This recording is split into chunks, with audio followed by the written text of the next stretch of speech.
Buenos días, tardes o noches, a la hora que puedan ver este video. Aquí les vengo a traer algunas aclaraciones sobre la mecánica del hombre lobo.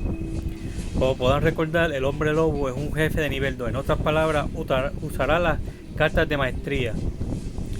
En el caso de él, cuando llegue a su segunda carta de maestría, tomarán la carta de jefe y le darán la vuelta, transformándose en el hombre lobo. En ese momento tomarán las cartas acumuladas y las colocarán en el descarte. Como pueden ver, algunos efectos del hombre lobo solicita que lo muevan a la zona del jugador activo, o dependiendo también la zona del próximo jugador, o sea, al lado de él.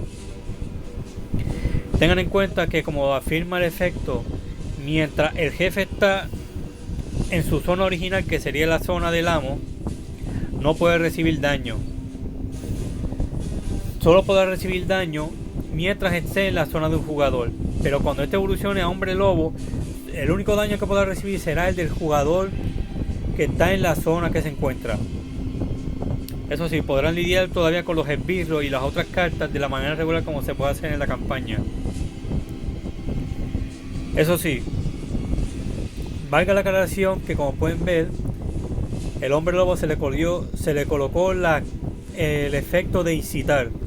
En otras palabras, si un jugador lograra pagar la cantidad de daño que solicita este efecto, podrá llamar la atención del jefe. En otras palabras, es el turno del nigromanter, pero se encuentra en la zona del capitán y es el hombre lobo, lo que quiere decir que el nigromante no le podría hacer daño debido a que no está en su zona.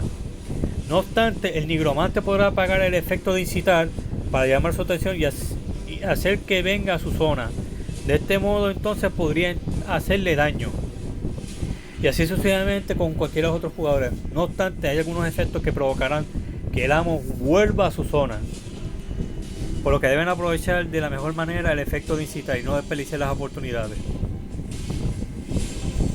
Eso sí, una vez que el jefe vuelva a tener carta de maestría, en este caso 3, tomarán la carta de jefe y le volverán a dar la vuelta, convirtiéndose entonces en el hombre salvaje, y una vez más tomando las cartas de maestría y colocándolas en el descarte.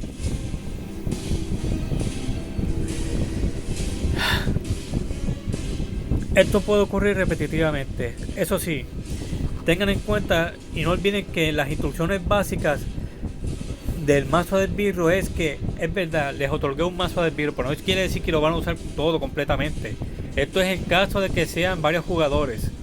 No olviden seguir las instrucciones de cuántas cartas deben quitar dependiendo de cuántos jugadores sean. En el caso de uno, si bien recuerdo, creo que eran de 12 a 13. Esto es para asegurarse que el mazo no se sienta como que demasiado largo. En el caso de que vayan a estar apareciendo las cartas de maestría. Y tampoco olviden que aunque el mazo se acabe, solo tienen que volver a prepararlo y colocarlo nuevamente, y así el juego seguirá. El juego no acaba a menos que todos los jugadores pierdan o venzan al jefe. Eso sí, otra duda clara, que como podrán notar, algunas cartas dicen nivel 2. Eso quiere decir que si el jefe evolucionara a nivel 2, obtendrán esta bonificación activa. En el caso de la araña, será de un campeón regular a un guardián. Mientras el jefe sea nivel 2, mantendrá esa bonificación activa, pero cuando el hombre lobo se convierte en hombre de nuevo, perdería esta bonificación y solo mantendría esta activa únicamente.